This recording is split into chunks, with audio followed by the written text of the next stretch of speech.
Ash rained on the domes of Sereth Prime, falling slow and silent over a city built to pretend the war wasn't happening. Beneath the illusion, beneath the polished steel spires, the shimmering peace banners, the diplomat drones buzzing, overhead everything reeked of tension. Eyes darted. Security doubled. And behind the locked doors of the High Command Tower, Commander Varel made a decision no one would forgive her for. She was going to bring a human. The chamber lights flickered as encrypted. Holoscreens streamed. Red. Sabotaged convoys. Executed envoys. Another massacre. The last attempt at a ceasefire had ended with 3 ambassadors, vaporized mid-toast. The enemies the Veltraxi Concordat were not negotiating. They were hunting. We need someone who can move with the envoy and survive what comes, Virel said, voice cool as stone.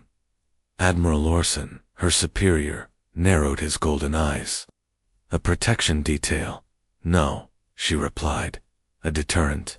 A pause, then a whisper. You don't mean a Terran. Virel didn't flinch. I mean that, Terran. The silence stretched, thick as planetary gravity. Finally, Orson leaned forward, as if tasting the danger on the air. If this fails, there's no one left to fail for. 6 hours later, Hangar 17A, sublevel black. The air was stale, with fuel and old blood. Classified personnel only.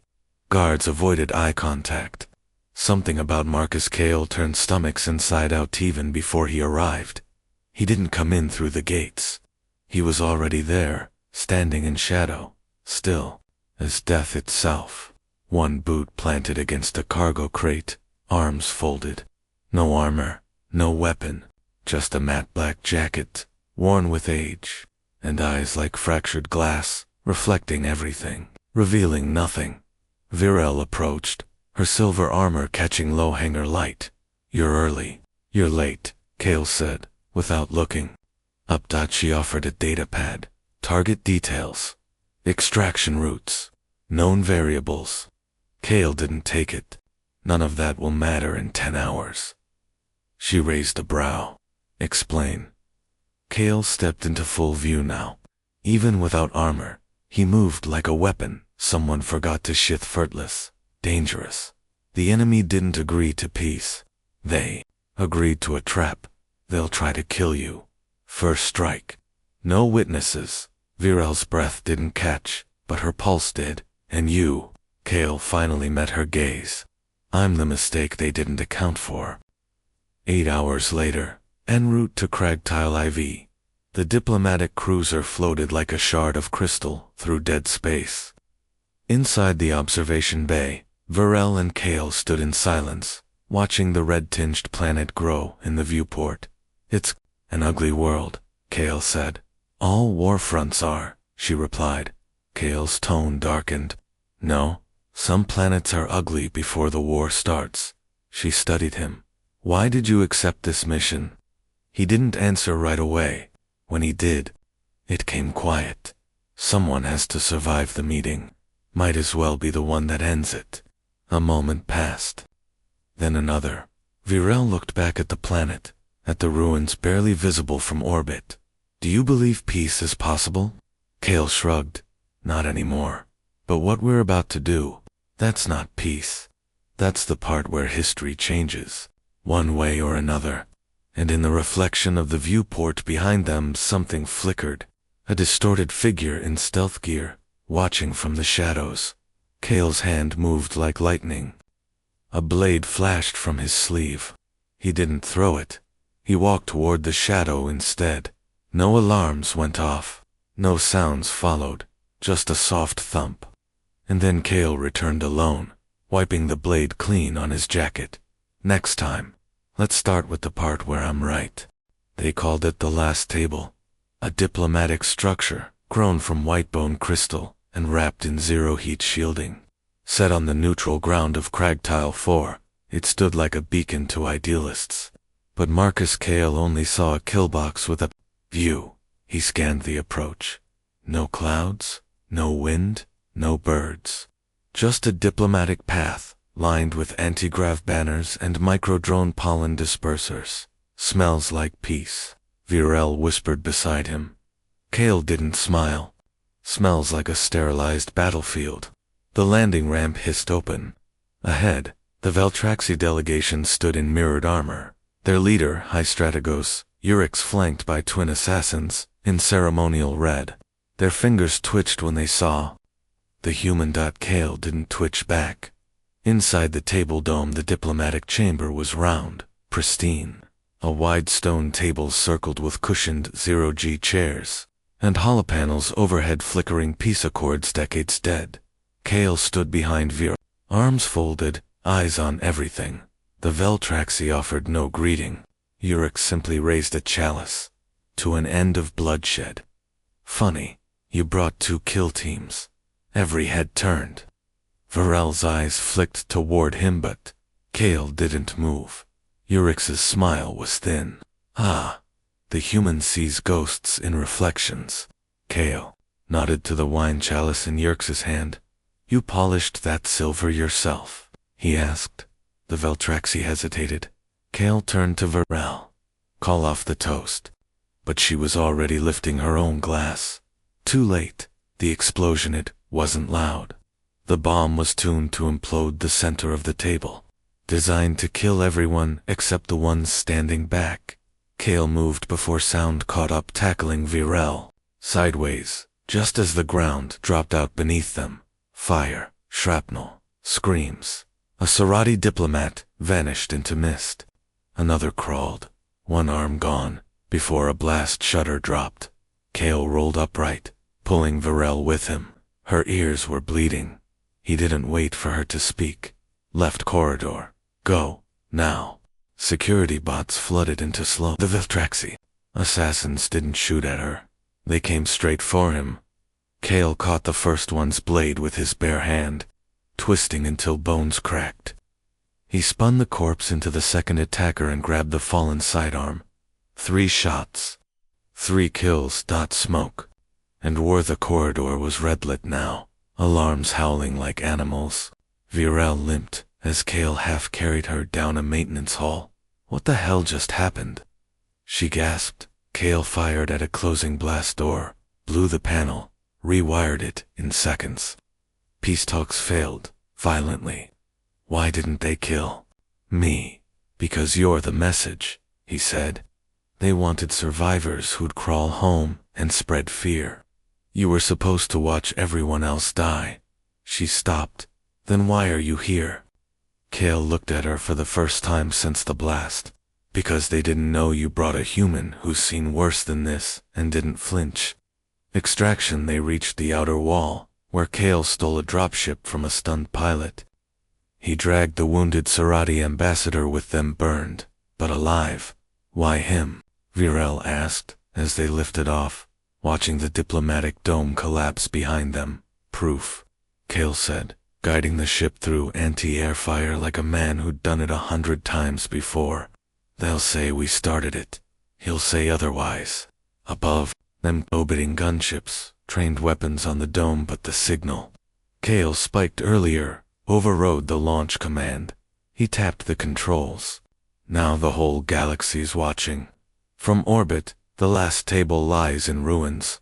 Smoke rising. Broadcast feeds flood with blurred footage of the explosion, of assassins lunging and one figure standing tall behind it all, returning fire with alien weapons. A reporter's voice filters through static, appears to be human. I repeat, a Terran asset has intervened. This could change everything. Galactic broadcast intercept, unauthorized transmission origin, Cragtile 4. Diplomatic zone ruins. This footage is unaltered. A Veltraxi ambush, a human counterattack. The myth walks again, and the galaxy watches in terror. Orbit. Hours after the failed talks, the Council of 12 Leaders of Neutral Space watched the replay in silence. A projection hovered over the circular chamber. Flames, screams, and Marcus Kale firing a weapon not meant for humans. The image froze. His face bruised. Blood-specked, looked straight into the drone camera before it cut. He looked directly at the lens. like he knew it was there. Worse, Counselor Wren said, his antennae twitching. He wanted us to see. The chamber shook with tension. We initiated the human containment protocol for a reason, hissed us. No deployment, no exceptions. But he's already out, said another, and he just became the most dangerous man in the galaxy. Elsewhere, Sereth Prime Medical Wing Commander Varel lay in a Riggin pod, skin knitting, nerves reattaching. Her eyes snapped open as the sedation wore off, and Kale sat in the corner, sharpening a blade with slow precision. Thought I was dead, she croaked. You were supposed to be, he replied. She sat up, and the others. Kale didn't answer. I need a briefing, she demanded. He stood. You need to listen. He stepped closer, voice low, controlled. The Veltraxi wanted a false flag. You were the witness. Now, you're the excuse. Vir stared at him. You think they'll go to war? Kale shook his head. They already did. Sereth Prime, War Council Chambers. The Sarati Military Council wasn't pleased. Why is he still breathing? One general barked, pointing at Kale as if he were a bomb waiting to detonate. Kale leaned against the far wall, unreadable because, I am the only reason Varel's alive, he said. And the only reason you aren't already Ash. Contain him, another ordered. Human Containment Protocols Section 9. Memory lock or deletion. VRL stepped between them. He saved us. Doesn't matter, growled a counselor. He's Terran warbreed. Every war since the expansion era ended in fire when his kind got involved. Kale finally moved. Slow, deliberate. I'm not warbreed. He stepped forward. I'm what they left behind when even they were afraid of what they'd made. Silence. No one dared breathe. Then Kale said something colder than vacuum. You're not safe from me. You're safe because of me. Bakshonal Veltraxi flagship Crimson Grace. Yurik stared at the footage with clenched claws. His underlings shook in the darkness of the war room. This changes nothing, he hissed. But the human he killed the strike team in seconds. They were expendable. A hologram flickered to life. A black-armored figure emerged Veltraxi, but old, scarred, silent. YRIX straightened. Deploy the unyielding obsidian. A pause. You're using obsidian units for one human, an N? Aide asked. Yerx's smile bared every razor tooth. No, I'm using them for what comes after.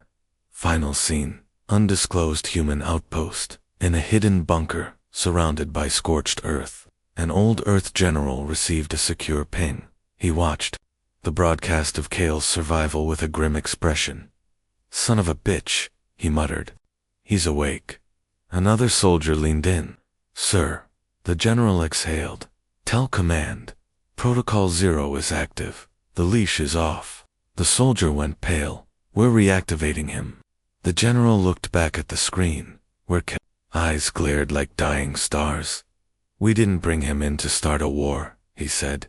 We brought him in to end it. The galaxy believed it had catalogued every weapon ever forged, every soldier, every fear. Then the Veltraxi invoked a name pulled from extinction files, blacked-out treaties, and half-burned war logs. Unyielding obsidian has entered the field. Deep. Orbit Veltraxi Excite. Designation V-Sigmoth Chamber was silent, but for the sound of breathing labored. Mechanical, ancient, the obsidian sarcophagus cracked open. Within stood a figure plated in alien alloy, darker than space. Its limbs were long, jointed in reverse. Each movement whispered like glass cracking beneath pressure. The visor flickered. Inside was no face, only hunger. YRIX stood before it, chin high, claws tight. Designation, Obsidian Unit, 001.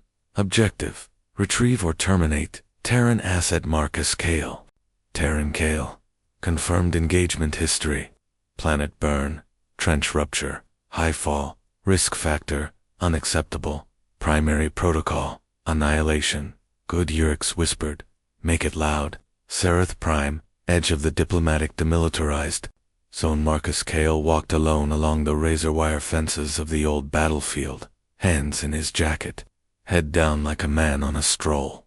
But his eyes never stopped moving. He knew what they'd send next. He remembered it from war logs that came with redacted pages and wiped field reports. Obsidian wasn't a soldier, it was a rebuttal. A high-pitched whine crackled the air, then silence. The birds stopped. The world held its breath.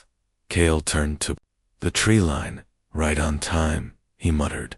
The trees parted with no wind, bark split, ground liquefied in a slow, deliberate ripple. Then it stepped through the smoke, obsidian black armor, like obsidian glass, jagged and reflective. A voice echoed from inside its chest, words, stitched from multiple languages. You are Marcus Kale. You are classified as a tier, black anomaly. You are not authorized to exist.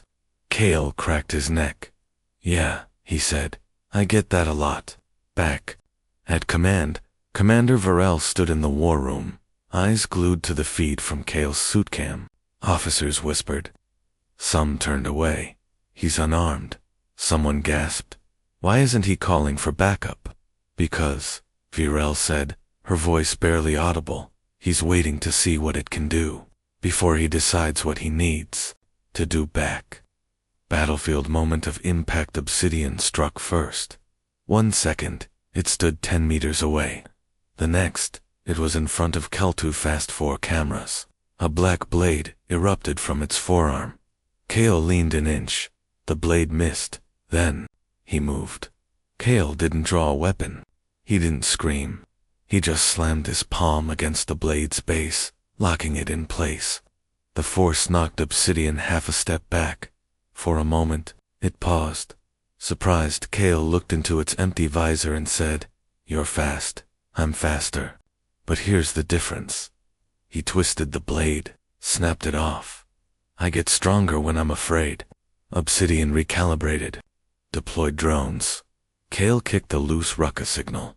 5 hidden sonic mines exploded in sequence, frying the drone cloud in one sweep. Obsidian surged forward again, no hesitation now. This time, Kale met it head-on. The sound of their impact rolled across the trees like thunder. Kale ducked a second blade, spun into Obsidian's side, and slammed an old human EMP grenade into its exposed spine. Flash, pulse, silence. Obsidian twitched, staggered. Kale stood over it, breathing hard. Then the unit's voice glitched back to life. That was unexpected. Kale stepped back. Yeah, I'm full of surprises. Final scene, far orbit. Watching Satellitarix stared at the footage, a claw twitching. Status, he hissed. Obsidian survived, the aide stammered. But it's requesting reinforcement. Urix froze. He made the machine afraid. The Veltraxi sent their deadliest machine. It blinked. The council invoked containment protocol. It failed. Now the factions don't ask how to stop Marcus Kale. They ask how long they have left before he stops them first. Council of 12, emergency. Session chaos pulsed beneath the words. Live feeds from across the galaxy streamed into the chamber. Kale's battle. The Obsidian's retreat, Veltraxi war fleets mobilizing, Serati forces scrambling for position. Containment has failed, snapped Councilor Wren. Marcus Kale cannot be controlled. We told the Serati this. The protocol was never designed for a human with field-level neural overrides. Elax hissed.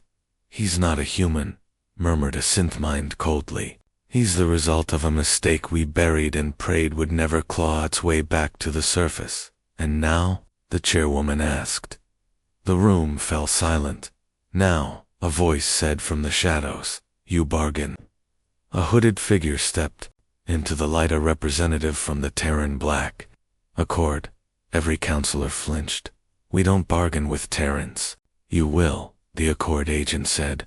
Because he's not just awake. He's remembering who he was made to be. Serath Prime, hidden medical bay. Marcus Kale sat in silence, staring at the ancient war medallion in his hand, tarnished, burnt. still warm from his last encounter. Commander Varel limped in, her wounds half-healed, eyes full of questions. "They want to shut you down," she said bluntly. Kale didn't look at her. "Let them try. They think you're unstable." "I am." She hesitated. "Are they wrong?" Kale finally looked up. Double quotes, "War made me. Peace broke me. Now war wants me back." He rose slowly. "But this time, I decide what burns." Veltraxi War Council, Command Cruiser Fang, of Glory High, Strategos Urix, stared at the star map. Territories, blinking from yellow to red as allies reconsidered neutrality. "This was supposed to unify the sector," he hissed. "A false flag, a minor war, and control handed back to us." His second-in-command spoke nervously. Kale's survival shattered that illusion. Urix turned slowly. "You misunderstand," he said. "Kale is the illusion. He was erased. This is someone else's hand on the board." "Who?" Urix looked into the stars. "Earth. Far side of the galaxy. Black Accord Fortress. Earth's shadow in a bunker carved into a dead moon." The Terran Accord High Command watched Marcus's every move through quantum-linked drones. "He's adapting. Faster than projected," said the science director. The general folded his arms. "He always does." A strategist asked the question no one wanted to voice. "Do we reinitiate Scorch Order Alpha?" Silence. Then the general answered, "No, not unless he turns against us." "And if he doesn't?" the scientist asked. The general nodded toward the screen, where Kale now walked across a Serati military base like a war god in exile. "Then we let him remind the galaxy why humans were supposed to stay extinct." Kale's message broadcast to all factions. A stolen council, beacon flared, to life in every corner of space. Marcus Kale's face appeared bruised, silent, staring into trillions of eyes. His voice was calm, measured. "I didn't start this. You did. I was sleeping. You woke me. I walked into your war to protect someone who trusted me. You sent killers, bombs, and machines. Now I'm awake, and I remember. I remember what I am, and if you want peace, don't send diplomats. Send someone who bleeds." Final scene. 1,000 warships Veltrax Serati, neutral mercenary fleets, all bristling for war pause, across systems. Crews stare at the frozen image of Marcus Kale's face. Some whisper, others pray, and somewhere deep in black space, a sleeping AI buried in a sunless vault stirs as Kale's voice echoes across long-dead systems. "Containment has failed. They always feared the weapons humans built, but the truth was worse. The most dangerous thing about a human is what they choose to fight for." Classified memory fragment date. Redacted day training field beneath a burning sky. Charred banners flapped in wind that smelled of ash and ozone. Rows of Terran children stood in silence, clutching worn rifles with hands too small. An instructor's voice barked through their earpieces. "You are not born soldiers. You are sculpted. Your bones will break. Your hearts will fail. And when nothing is left but you will be ready." A boy blinked sweat from his eyes. Marcus Kale. He was 12, and he didn't flinch. Present-day Council. Intel Archives. Deep orbit. The file is real. Counselor Ilex whispered, her tendrils curling tightly. On the holoscreen, training record unfolded. Hand-to-hand kill count. Full psychological deconstruction. Simulations of torture resistance. Neural override programming. Final clearance. Extinction tier asset. "It wasn't just Earth's weapons," murmured the synth mind beside her. "It was Earth's children." Sirith Prime, underground bunker. Kale stood beside a wall of screens, each showing some new species, rushing to mobilize. Fleets forming, war drums beating. Commander Varel approached carefully, reading his expression. "They're preparing for your next move," she said. Kale didn't respond. "You could run," she said quietly. "I'd help." His eyes didn't leave the screens. "Running's not my instinct. Surviving is. And revenge. His jaw tightened. No, not revenge. Then what? He turned to her slowly. I was made to destroy. Then I learned how. To choose. And now I choose to protect. And the galaxy doesn't know what to do with a human who fights for someone else. Veltraxi command. Encrypted briefing. Why doesn't he retaliate? General Yerkes demanded. He has the power. He could topple cities. An analyst cleared her throat. Because Kale isn't driven by power, she said. He's driven by purpose. What purpose? The analyst brought up footage of Kale shielding Commander Varel from plasma fire. Of Kale refusing to kill retreating soldiers. Of him walking away from a downed enemy instead of executing them. Protection, she said. He's not unpredictable. He's deliberate. And we made a mistake. Yerkes frowned. What mistake? We threatened something he loved. Flashback, Operation Black Orchard. In the shadows of a dying moon, Kale held his dying brother, another Terran agent, eyes glassy, blood spreading.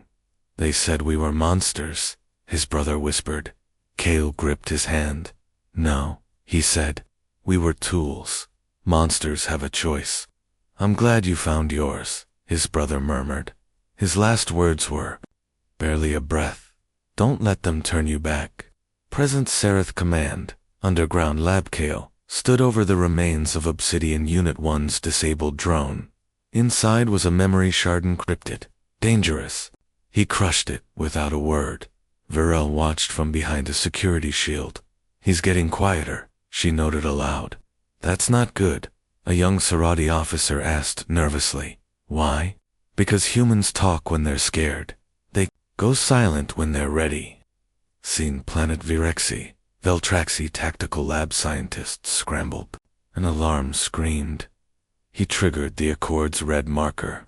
Someone gasped. No one's triggered that since the hive collapse, said another. A third tech looked up, pale. This isn't war anymore. This is legacy retribution. Final. Seen Kale alone, the stars stretched above him, cold and infinite. Marcus stood at the edge of the Sereth base, staring into the night. Commander Varel approached, hesitant. What happens next? She asked. He looked at Hareli. Looked. I tried walking away, he said softly. I tried being quiet. Then he turned, eyes steeled, with something ancient. But the galaxy doesn't understand restraint. It understands scars. So now I'll show them mine. They didn't call it a peace summit. They called it a containment session. Because no one walks into a negotiation with a Terran unless they've already made peace with death. High orbit, the neutral cradle station. It was the first time the Veltraxi, and the Council shared air since the war ignited. The summit chamber hung like a temple above the star's white stone. Null gravity rings, and armed guards, so still they might have been statues. Each faction had a single representative, and one unexpected seat remained empty. Where is the Terran? Snapped the Veltraxi diplomat. You invited him? Commander Varel said coolly, standing alone for her people. But Marcus Kale doesn't arrive early, Counselor Ilex hissed. Then? He forfeits his say. No, came a voice from behind them. He just waits for you to lie first. All heads turned. Marcus Kale stepped through the veil field like a ghost. Unarmed.com, eyes heavy with calculation. Every guard reached for their weapon. Kale ignored them. He sat, and silence bloomed like a scream. Minutes later, tensions built. The Veltraxi diplomat stood. Let's be clear. Earth is extinct. You are an illegal construct of a failed military species. Kale's hand twitched. The lights flickered. And you will surrender yourself for deconstruction under Treaty 17.4. Wasn't part of that treaty your promise not to build extinction-class AI? Kale asked mildly. The counselor froze. Kale smiled slow and razor-edged. You violated it before I ever woke up. Now you want peace. You don't want peace. You want permission. Sarati Wing Varel's dilemma privately. Varel stood before Kale during the recess.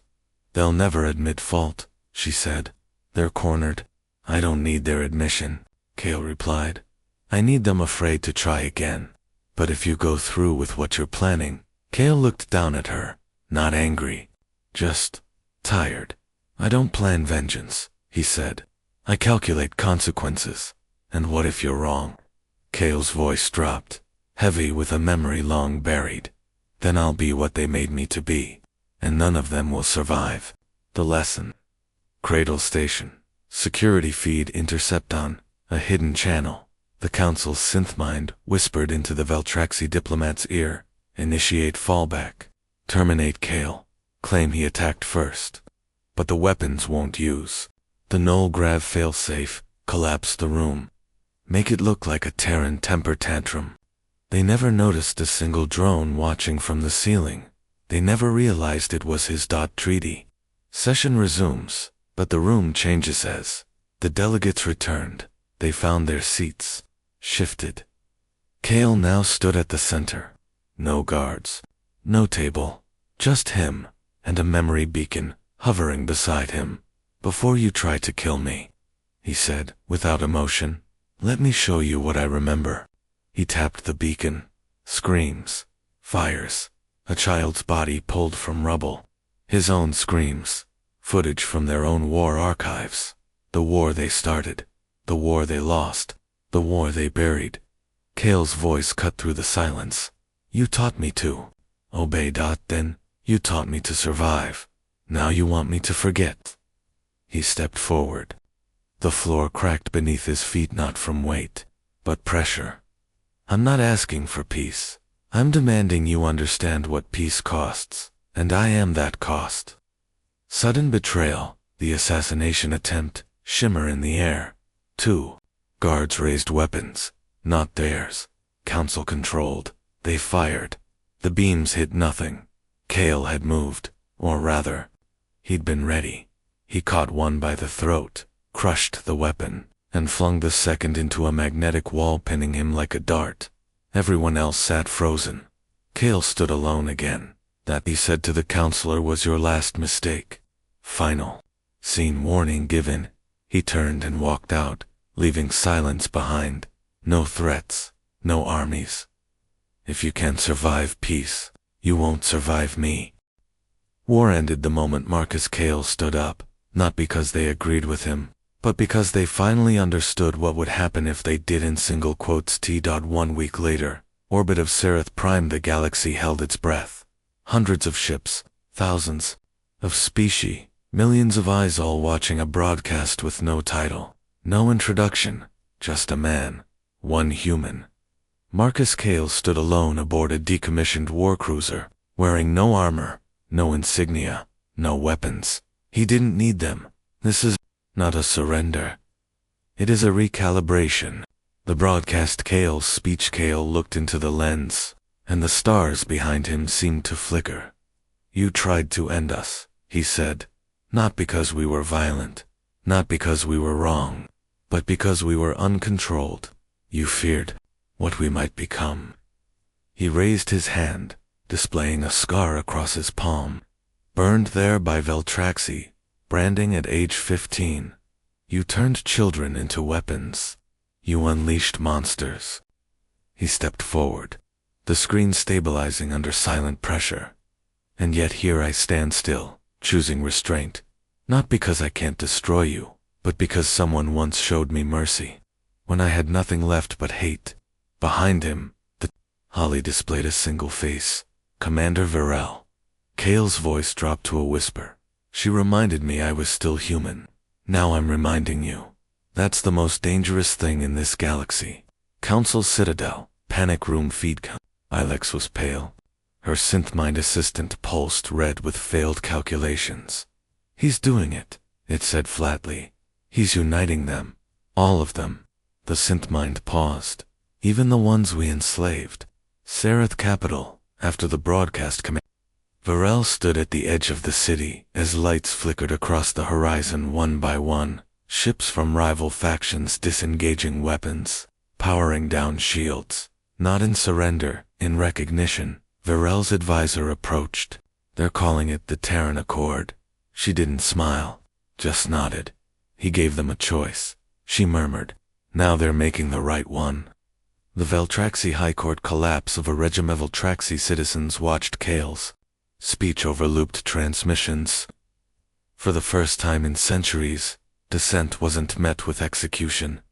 Instead, it spread by dawn. Half the governors had resigned. By dusk, the High Court was in flames. At midnight, a new banner rose, not Kale's, but one inspired by him. Private Channel Kale and Varel sat in silence, watching the stars. No cameras, no speech. Varel appeared on a private holocom, her voice gentle. "You did it," she said. "No," he answered. "They did." She tilted her head. "But they wouldn't have, if not for you." He looked at her really. "Looked you saved me from what I was made to be. And you saved everyone from what you could have been." The last scene, what remains of Warkale, returned to the place where it began, the ruins of an Earth listening post. There, he planted a small marker. No flag, no speech. They tried to make me a weapon. I chose to be a shield. Let that be the legacy. Behind him, a new world stirred. Ships arriving, people rebuilding. Species once at war, now learning to speak the same language. Survival, through unity, by choice.